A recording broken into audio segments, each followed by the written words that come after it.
Howdy, howdy folks, and welcome back to not just the channel, but the guitar build. In case you're new here, I have been filming every step of the way as Robert Rask of Rask Guitars has been building me a custom electric that is meant to be like a tailored suit. All my choices, where do I want the volume knob, what's my scale length, what color do I want it, everything I get to decide. And as we were discussing this process, I asked him if I could film it. He said absolutely, so you get to come along with me while I honestly live my dream, or all of our collective dreams, right? The opportunity to have a custom guitar built for me is incredible, and I just want to share the ride with y'all. Now, I believe this is episode 4, where we are building the neck blank for the guitar.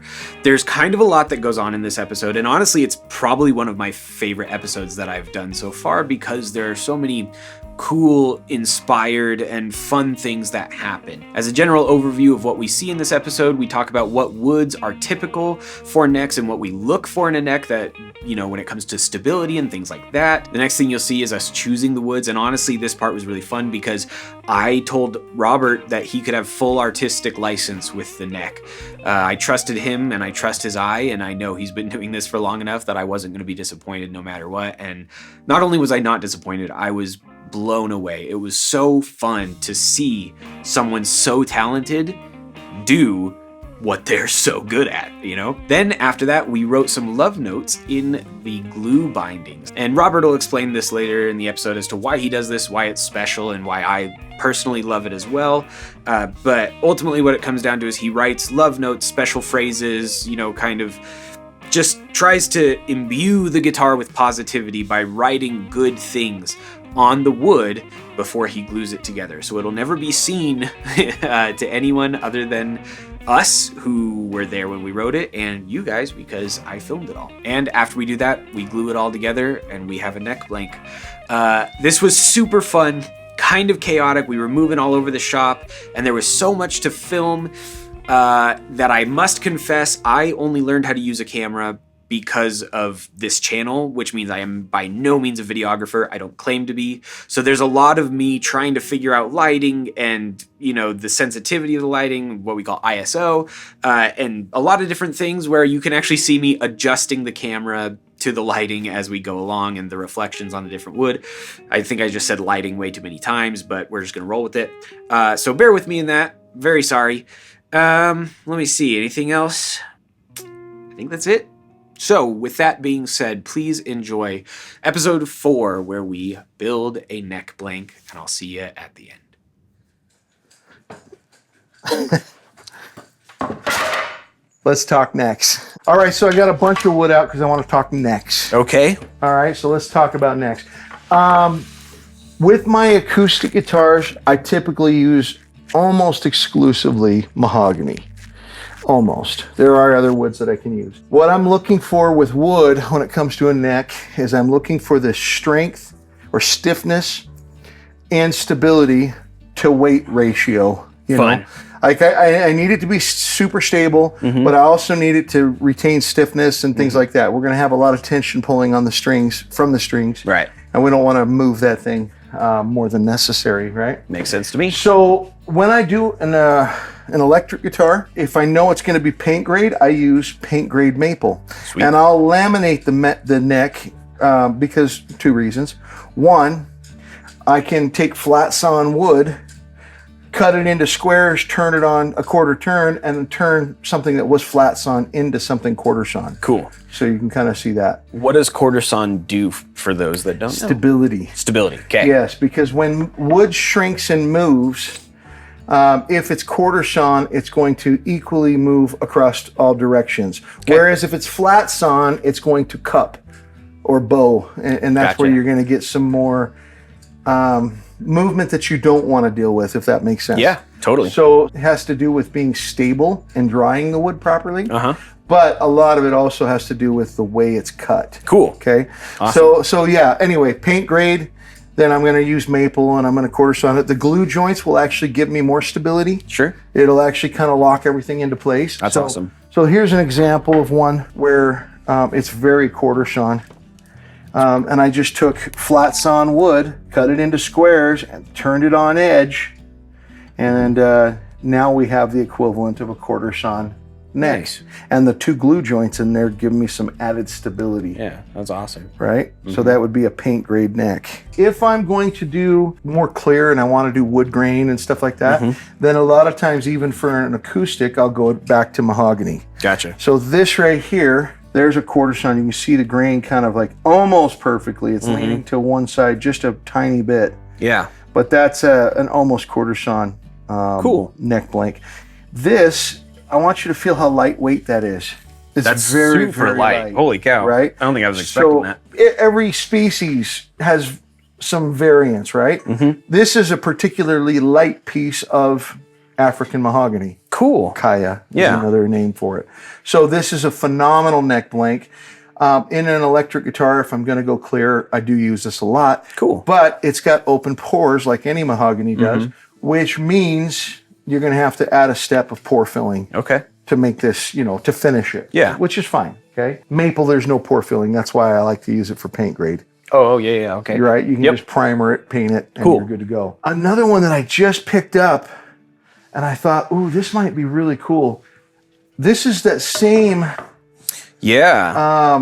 Ash, right? roasted ash. And I don't typically make necks out of ash. And one is because of the weight, Okay. and 2, because it's just not something I would typically, more for the weight, but I wouldn't typically think of using. This particular one has some really interesting straight grain on these 2 edges. And we could use that and make the whole neck out of that.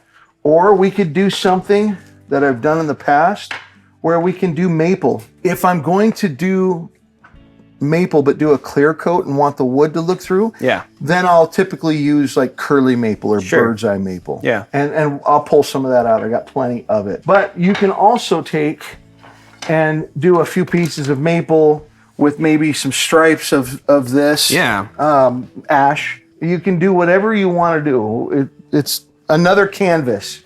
Yeah. I mean, honestly, I would love if you made the decisions on the neck. Really? Yeah. Okay. Because I number one, I trust you, right? I appreciate that. Number 2, I don't know if maybe the neck's not that exciting to you as a builder or as an artist, but I'd love your artistic input on the guitar. It totally is exciting to me as a builder. Then and there's some fun things. Let me grab another neck that I used before that's super fun. This is a neck blank that I made years and years ago. And I think the size might be a little bit off. But this is really, really cool. We've got 1, 2, 3, 4, 5, 6, 7, 8, 9, 10, 11 different layers here. Okay. Species. Well, they're not all different species, but they're all different, glue joints. And so what you have is you've got Padauk on the outside. That's mahogany, maple for the veneer, leopard wood, wenge, and then cherry in the middle. Wow. And then to widen out the top, I put some more curly maple. And so that's a really interesting neck blank. So you can get as wild as you want to with it. Yeah, I'm going to leave that in your capable hands. I mean, on the spot, what are you thinking? On the spot, I'm thinking we need to be a little creative with it and make it cool. Okay. I want to look at this combination again. And see, I think something like this would be a little too busy.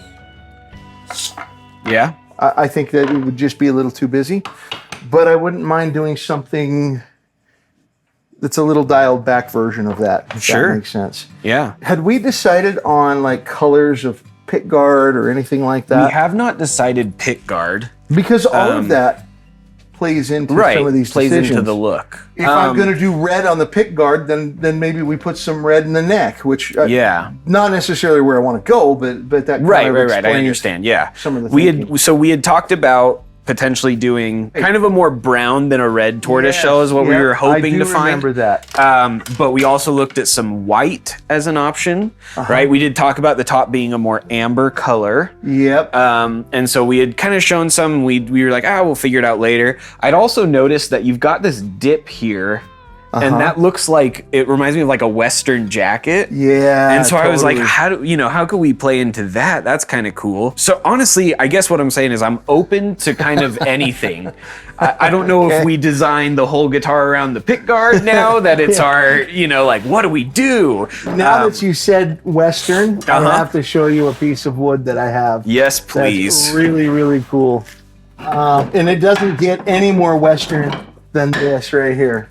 Okay, so this right here is a piece of ash. I remember you showing me this, yeah. That's literally a tree from John Wayne's childhood home. Yeah. That was a tree growing outside his window in front of his house. That's cool. And so that's pretty rad. So, yeah. That would be about as Western as you can get. Yeah. I don't know if we make a pick guard out of John Wayne's house, though. Or John Wayne's tree, sorry. Right.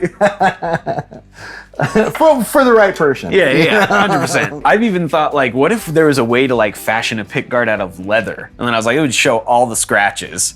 So maybe that's a terrible way to go. Although I really like it. Isn't that kind of an interesting thought? You know my buddy Charlie Colleen. Right. From Train. Train, yeah. He had a Duesenberg that he absolutely loved. It was like his #1 player. And the whole entire top of the guitar was leather. Well, it was alligator skin. That's cool. It was amazing looking. Okay, so with that being said, I kind of am feeling that we do a little bit of pizzazz with the neck.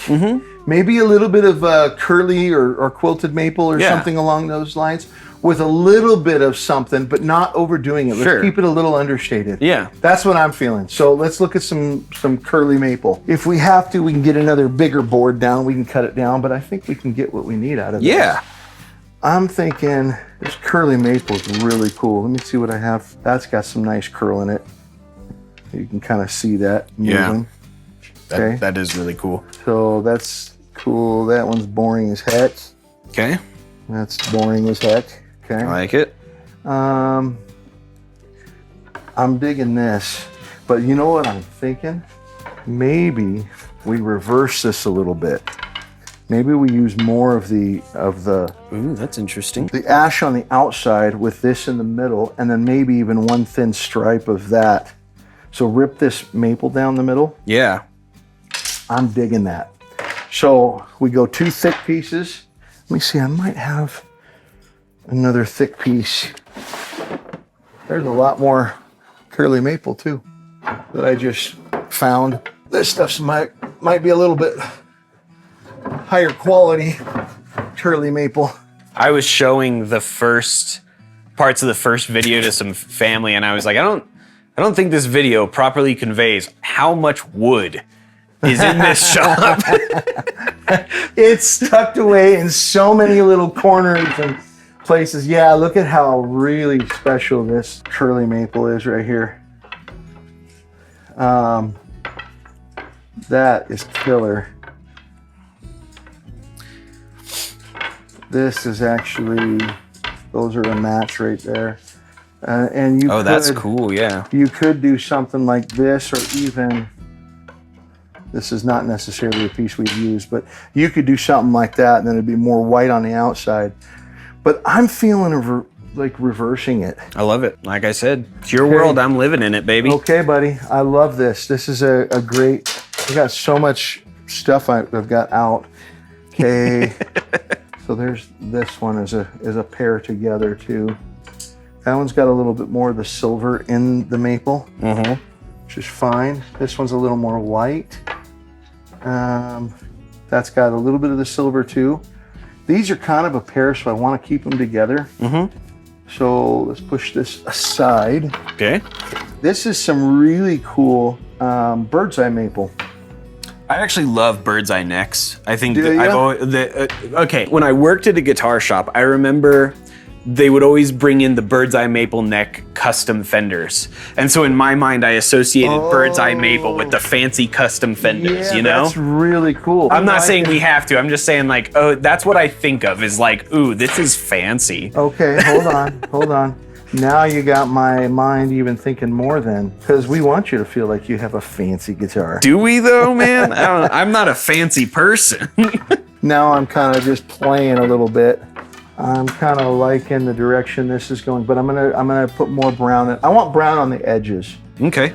but I also really want a piece of that That bird's eye is cool. So what I'm envisioning right now is really thin strips of curly, bird's eye, and some of the brown in there. I love it. And so now, but you've got very limited amount of room. If you go back to this thing and look at it side by side, now you can see how small you need to make these in order to make it play and work right. This is a good start.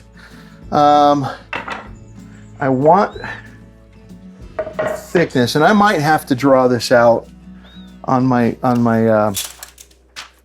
I might have to draw it out on my pad, just to kind of get an idea. It goes out from the center, so you know the center of the ruler, and it's 1 inch on either side, 2 inches. It's a fantastic thing for you know, working with center lines, which we do a lot of in guitar building. Sure.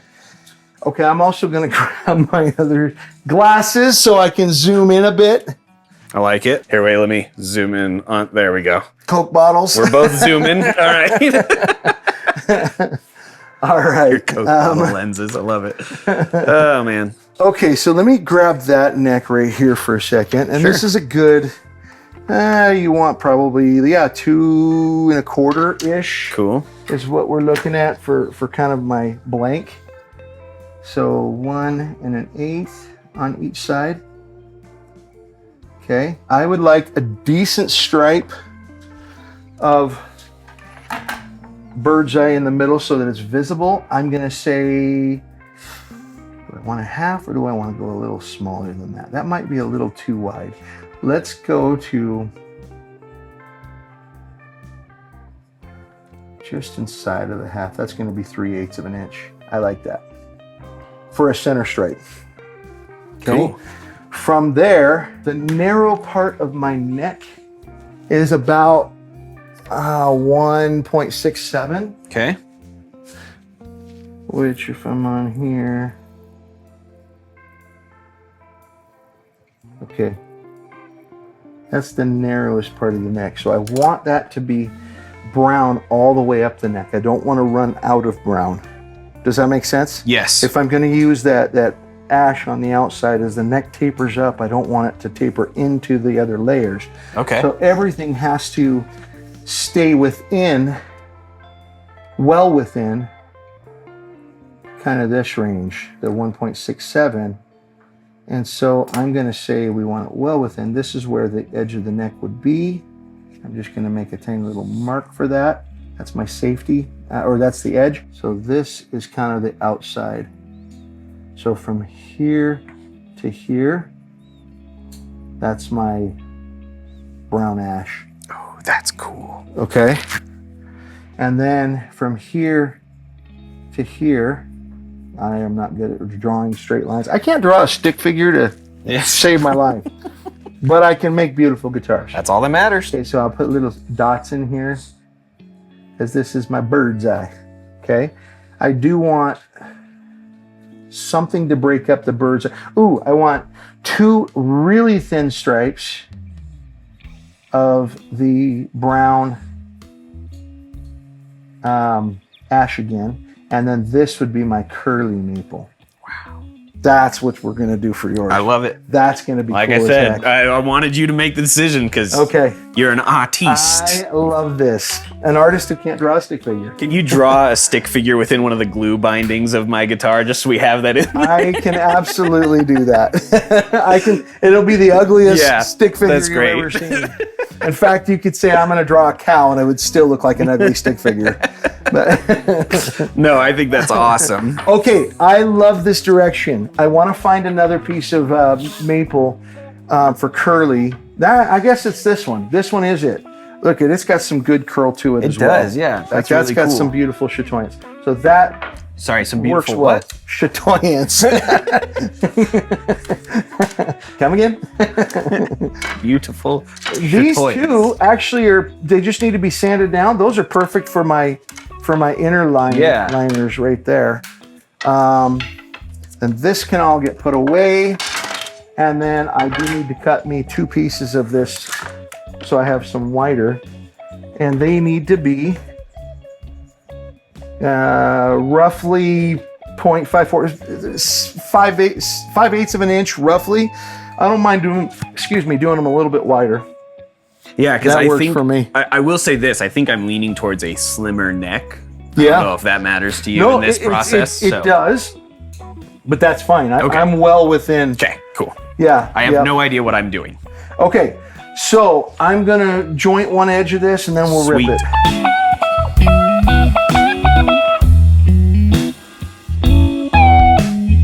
I need a strip for the center that's going to be about 3/8 of an inch of this stuff. Of the bird's eye maple. And Okay. that's got a rough sawn cut edge.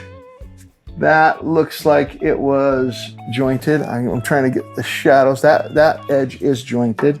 Cool. So that's a clean edge on this side. I think I'm good if I take it right off of there. So that's what we'll do. Okay.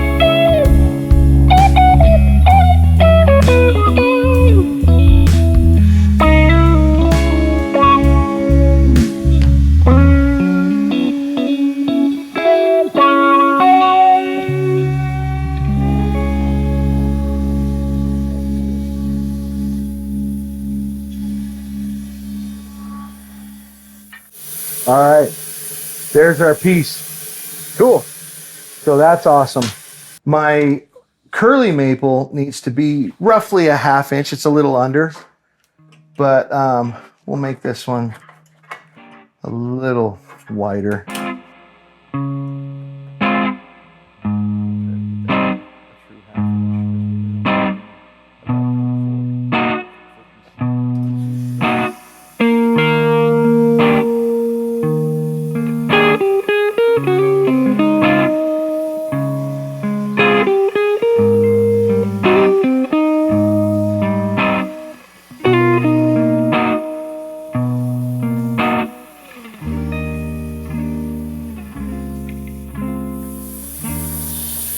Okay, there's our curly maple.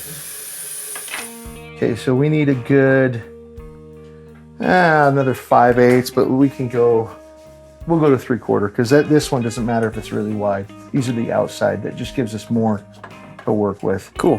Let's just turn them square. So we'll take the thickness of the piece of wood, Okay. which is about like that. That's perfect. Okay.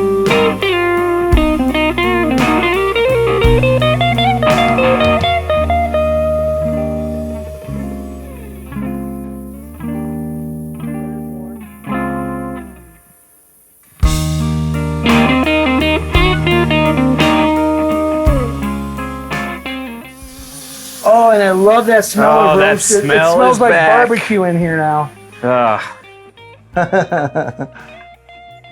Okay, so this becomes one edge, Oh, it smells so good.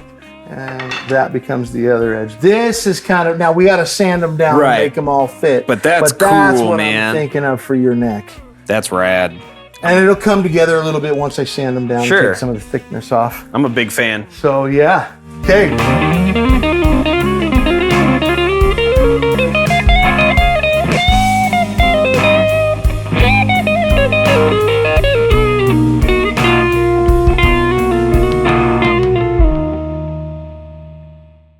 All right. We're going to do love notes, which Robert will explain. My wife is here because I wanted her to write a love note. Bob's going to come in, write a love note. It's going to be super exciting. We're all happy to be Love here. note party. Here you go. What are love notes? Have you ever seen the videos on YouTube with Dr. Emoto where he does the water experiments? I had not seen them, but I looked them up after we had our first conversation about Okay, love notes. okay. So, yes, How I have cool. now. Okay, link in the comments. Yes. All right? Okay. There's also another thing called the rice experiment. Mm-hmm. My wife and I did that like shortly after we got married, so 15 years ago. We boiled a pot of rice, Mm-hmm. and after it was all cooked, we split it into 2 separate Glad containers, identical containers, and put the lid on them, and we left them on the counter for weeks. And the only difference between the 2 containers was on one we wrote the word love, and the other one we wrote the word hate. Cool. That was it. And some people on YouTube, when they do the rice experiment, you'll see some people singing to one and yelling at the other. You know, different things that they try to do. Sure. In our case, we just went over and looked at it every once in a while. Yeah. And so it was an interesting thing. And something did happen. Even though it was not scientific, we're not in a laboratory, it is anecdotal, but I watched something happen. Yeah.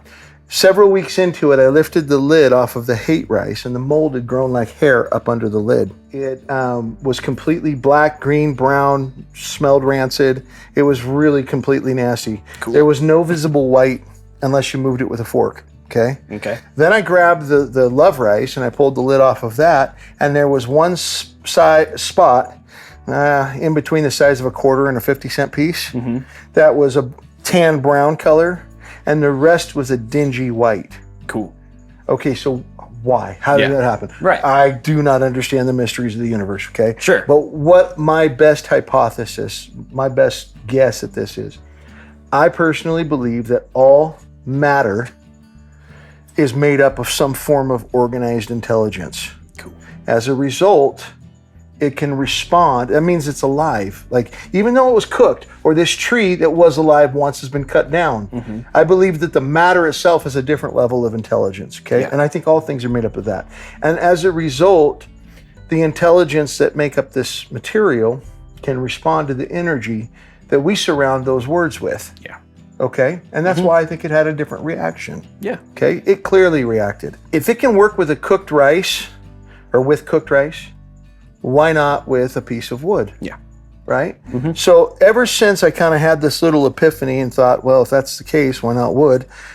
Every time I glue pieces of wood together, I decide to take a pencil and we write love notes or messages inside the guitars on every joint. So, for example, it might be beautiful tone, healing power of music, gratitude, anything I feel that's positive, because I believe that the intelligence that's in this piece of wood responds to that. And I believe that you can hear it. Now, I might be totally crazy, and, you know, I'm sure the internet, there's another, I don't know how many fights we're up against, you know. I think Up that's to- our 7th. We're up to, like, you know, 7 or 12 fights. I don't Yeah, know. as we and should I'm be. sure there's going to be a lot of people out there in Internetville who are going to disagree or whatever, and I really don't care. The guitar isn't for I was you. gonna say, I think there's gonna be a You lot of know? people who would agree, though, too. Yeah, you know? yeah, and I don't mean to be rude, but I feel strongly about this, and I've seen too many good things happen. And 100%, when you yeah. lean into inspiration, so I really do believe that there is life to it, and you can think I'm crazy, and I'm okay with that.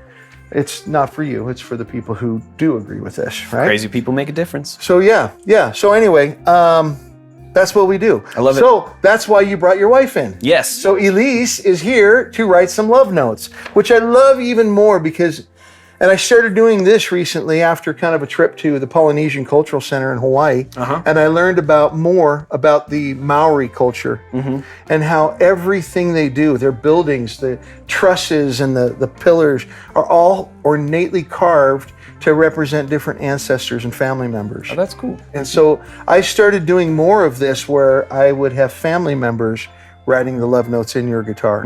Because now it's almost like little mini blessings from those that you love that become a part of your instrument. Yeah. I had one family come in. That's and cool. They even had a newborn, and so they put the pencil in their hand and then guided the baby's hand. Oh, that's It was cute. really fun. It was really fun. Super cute. Yeah. Makes it even that much more special. 100%. So, with that in mind, keep it short. Okay, do not write a novel. I don't want the graphite to interfere with the glue joint. So, Sure. Fair. so I mean, a small phrase or something like that is fine. You could just do a word if that's all you want to do. And for just simplicity, I do them on every joint, but my white pieces are going to be glued to everything. So with that being said, we'll pull these 3 out and we'll write messages on both sides. Cue And so segue you go ahead. of love notes. Yeah. Or montage. Cue montage of love notes. Okay.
Thank you for coming down and That is writing super some love cool notes. to have you here for that. Now it's right. There we go. So now we can glue this up. It's ready. Wahoo! Ready to go. Well, then let's transition to that bench. Okay, I'm gonna have you help. Yep, I'm in. I'm Put me gonna in, lay the coach. glue down. The first one will be a little thicker because you're gonna use it to kind of load the brush. Okay. Okay, and I'm gonna help you to just get started. Mm-hmm. Okay, and basically what I want you to do is spread it evenly. That's the whole purpose of the brush, is to get it kind of evenly. Cool. Okay, see that? Mm-hmm. No dry spots. Take it one last drag. Now it's like pretty, well, maybe 2 last drags. Okay, that's pretty good. Sweet. We'll set it aside and then put the next one on. And you can come in behind me and I'm going to load. Yeah, I guess that's fine. You can be on that side. Wherever you want me to be. And then you can spread.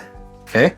And then I will load the next one because we're going to move fairly quick. You have a certain amount of open working time. So we want to With the glue. get them in the clamps fairly quickly. Okay.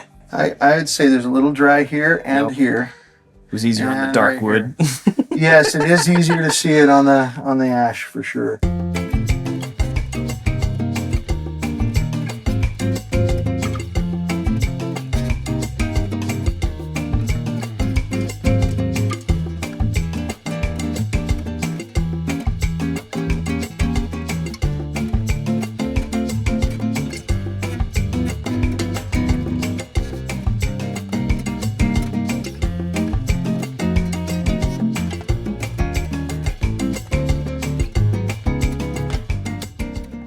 If anybody wants a job hanging clamps, it is a full-time job. Kidding. All right, so now, before we really go any further here, usually I do this on my glue bench, but it's easier to get cameras Yeah, you know. on this one. So just gonna get some of the excess glue off, not all of it. I'm not really worried about it all. Okay. This is the more important side. That's So- what's getting run. I was gonna say, which side is the fretboard going on? Haven't decided yet. Okay.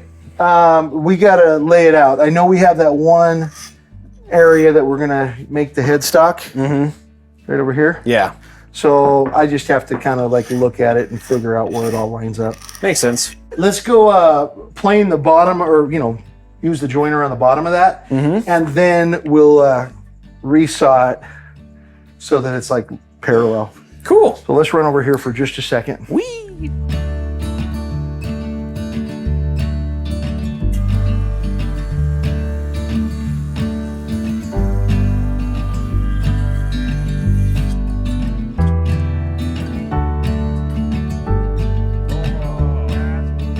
That's cool, man.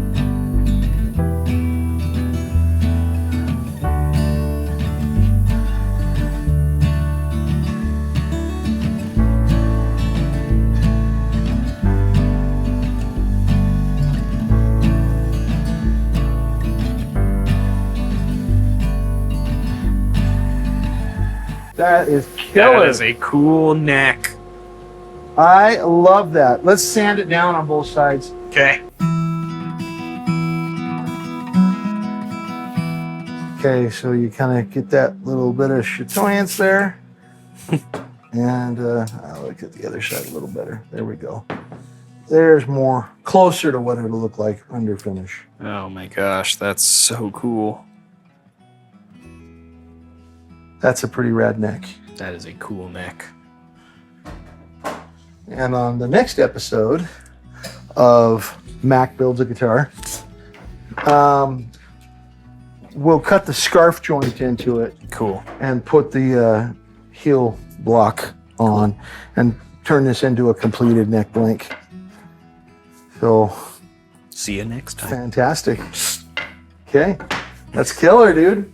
I love that. Awesome. Well, if you guys made it to the end, thank you so much for sticking around. My name is Mac Wright. If you're new here, please like and subscribe. If you're returning, thank you for being a part of the channel. this is a really fun series. Please follow along. It's been so fun to share this with the few people that have watched these videos, but I love them and I love all of you. As corny as that sounds, you know, there's just rewatching the footage from this has made me just really happy, and I'm just happy that there's some people out there who like watching it. Anyway, thank you guys so much for tuning in. Please go make someone else's day better. We'll see you around.